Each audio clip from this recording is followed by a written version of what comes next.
Waalaikumsalam warahmatullahi wabarakatuh. Alhamdulillah, nahmaduhu wa nasta'inuhu wa nastaghfir wa na'udzu billahi min shururi anfusina wa min sayyiati a'malina. May yahdihillahu fala mudilla lahu wa may yudlil fala hadiya lahu. Asyhadu an la ilaha illallah wa asyhadu anna Muhammadan abduhu wa rasuluh. La nabiyyu wa rasulah ba'da, amma ba'd. Alhamdulillah, jamaah rahimakumullah. Marilah kita bersyukur kepada Allah Subhanahu wa taala. Tidak bosan-bosannya kita memujinya, kita memohon pertolongan kepadanya dari kejahatan, kejelekan amal perbuatan kita. May yahdihillahu fala mudhillalah. Dan barang siapa yang Allah sesatkan, maka tidak ada yang dapat memberikan petunjuk. Wa may yudlil fala hadiyalah. Dan barang siapa yang Allah berikan petunjuk, maka tidak ada yang dapat menyesatkannya. Oleh karenanya, ala bidzikrillahi tatma'innul qulub. Ingatlah, hanya dengan mengingat Allah ini hati kita menjadi tentram. Selawat dan salam tak lupa kita haturkan kepada Nabi Allah, Nabi Muhammad sallallahu alaihi wasallam. Ialah Nabi yang telah membawa kita dari zaman kegelapan menuju zaman terang benderang, seperti apa yang kita rasakan pada malam yang berbahagia ini. Pada kesempatan yang berbahagia ini, adapun yang akan menyampaikan ceramah yakni dari akhuna Wisamirullah Ulwan. Ilahi falyatafaddal maskuro. Boleh duduk, boleh berdiri.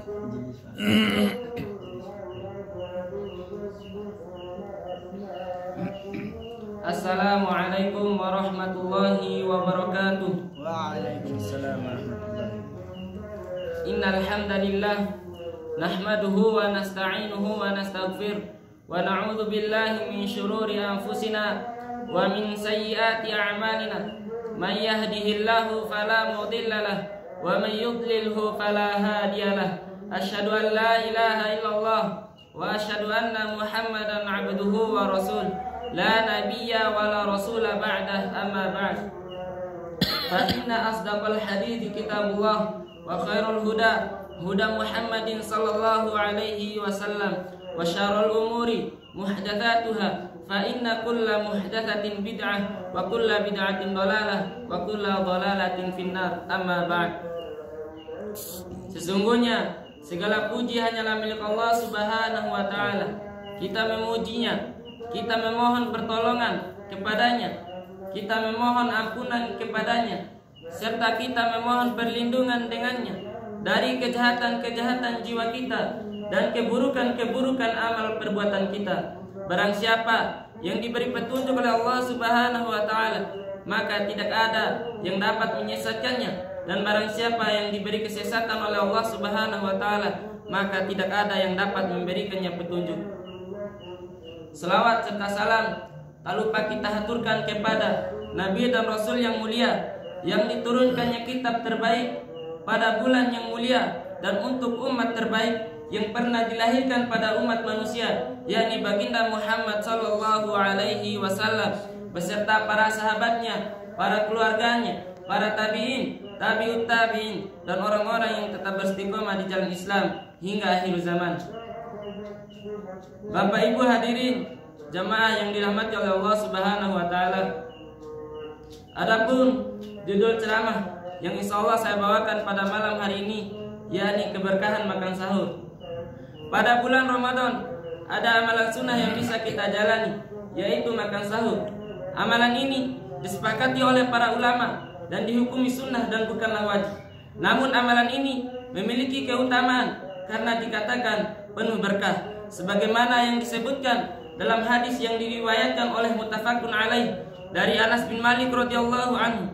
Nabi sallallahu alaihi wasallam bersabda, "Tasahharu fa inna fis sahuri barakah." Makan sahurlah kalian, karena di dalam makan sahur terdapat keberkahan. Hadis riwayat Bukhari dan Muslim. Hadirin jamaah yang dirahmati oleh Allah Subhanahu wa taala. Lantas apa saja keberkahan yang didapatkan saat kita menyantap sahur. Pertama, memenuhi perintah Rasulullah Shallallahu Alaihi Wasallam sebagaimana yang diperintahkan dalam hadis di atas. Dan keutamaan mentaati beliau disebutkan dalam surat An-Nisa ayat 80. May yuti'ir rasul faqad ata'a Allah, faman tawalla fama arsalnaka 'alaihim hafidha. May yati'ir rasul, barang siapa yang mentaati Rasul, faqad ata'a Allah, maka dia telah mentaati Allah Subhanahu wa taala. Faman tawalla, dan barang siapa yang berpaling dari ketaatan itu, fama arsalnaka 'alaihim hafidha, maka tidaklah kami mengutusmu sebagai pemelihara bagi mereka. Dan juga disebutkan dalam surat Al-Ahzab ayat 71. Barang siapa yang mentaati Allah dan Rasulnya, maka sesungguhnya dia telah mendapatkan kemenangan yang sangat besar. Yang kedua, makan sahur merupakan syiar Islam yang membedakan dengan ajaran ahlul kitab Yahudi dan Nasrani. Dari Amr bin Al-As radhiyallahu anhu, Nabi sallallahu alaihi wasallam bersabda, "Fasluna ma baina siyamina wa siyami ahli kitab aklatus suhur."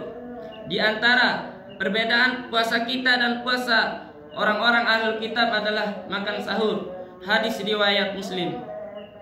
Ketiga, dengan makan sahur, fisik kita lebih menjadi kuat untuk menjalani ibadah puasa. Beda halnya dengan orang yang tidak makan sahur. Menurut Imam Nawawi dalam kitab Syarh Muslim juz 7 halaman 206, beliau mengatakan keberkahan makan sahur amat jelas, yaitu dapat menguatkan dan menambah semangat orang yang berpuasa. Misalnya menjadikannya rajin dalam beribadah, menjadikannya termotivasi ingin menambah lagi ibadah puasa karena tanpa ringan baginya puasa setelah makan sahur. Yang keempat, orang yang makan sahur mendapatkan selawat dari Allah Subhanahu wa taala dan doa dari para rasulnya dan doa para malaikatnya. Dari Abu Sa'id Al-Khudri, Nabi sallallahu alaihi wasallam bersabda, "As-suhuru akluhu barakatun, fala tad'uhu walau an yazra'a ahadukum jar'atan min ma'in, fa innallaha wa malaikatahu yusalluna 'alal mutasahhirin." Makan sahur adalah makan yang penuh berkah, maka janganlah kalian meninggalkannya walau seteguk air, karena sesungguhnya Allah dan para malaikatnya berselawat kepada orang-orang yang makan sahur. Hadis riwayat Ahmad. Kelima, waktu sahur adalah waktu yang berkah. Menurut Imam Nawawi, dengan bangun sahur dapat menjadikannya berzikir dan berdoa pada waktu yang mulia, yaitu waktu turunnya ar-rahmah, yaitu waktu dikabulkannya doa dan diampuninya dosa. Dari Abu Hurairah radhiyallahu anhu, Nabi sallallahu alaihi wasallam bersabda, "Rabb tabaraka wa ta'ala turun ke langit dunia ketika tersisa sepertiga malam terakhir. Lantas dia berfirman, siapa saja yang berdoa kepadaku, maka akan aku kabulkan, dan siapa saja yang meminta kepadaku, maka akan aku beri, dan siapa saja yang memohon ampunan kepadaku, maka akan aku ampuni." Hadis riwayat Bukhari dan Muslim. Yang keenam, waktu sahur adalah waktu yang utama untuk beristighfar, sebagaimana orang-orang yang beristighfar di saat itu dipuji oleh Allah Subhanahu wa taala dalam beberapa ayatnya. Di antaranya surah Al-Imran ayat 17, "Wal mustaghfirina bil ashar," dan orang-orang yang meminta ampun pada waktu sahur. Juga dalam firman-Nya surah Ad-Dariyat ayat 18, "Wabil asharihum yastaghfiruna," dan orang-orang yang selalu memohonkan ampunan pada waktu pagi sebelum fajar.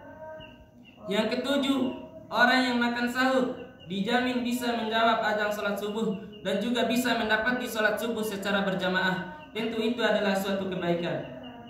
8. Makan sahur itu sendiri akan bernilai ibadah jika diniatkan untuk menguatkan diri dalam melakukan ketaatan kepada Allah Subhanahu wa taala. Para hadirin jamaah yang dimuliakan oleh Allah Subhanahu wa taala, demikianlah apa yang dapat saya sampaikan mengenai keutamaan makan sahur. Intinya, makan sahur makan sahur mempunyai berbagai keberkahan. Itulah rahasia yang mungkin sebagian dari kita belum mengetahuinya. Akhir kata, nasrun minallahi wa fathun qarib wa basyiril mu'minin. Wassalamualaikum warahmatullahi wabarakatuh. Waalaikumsalam.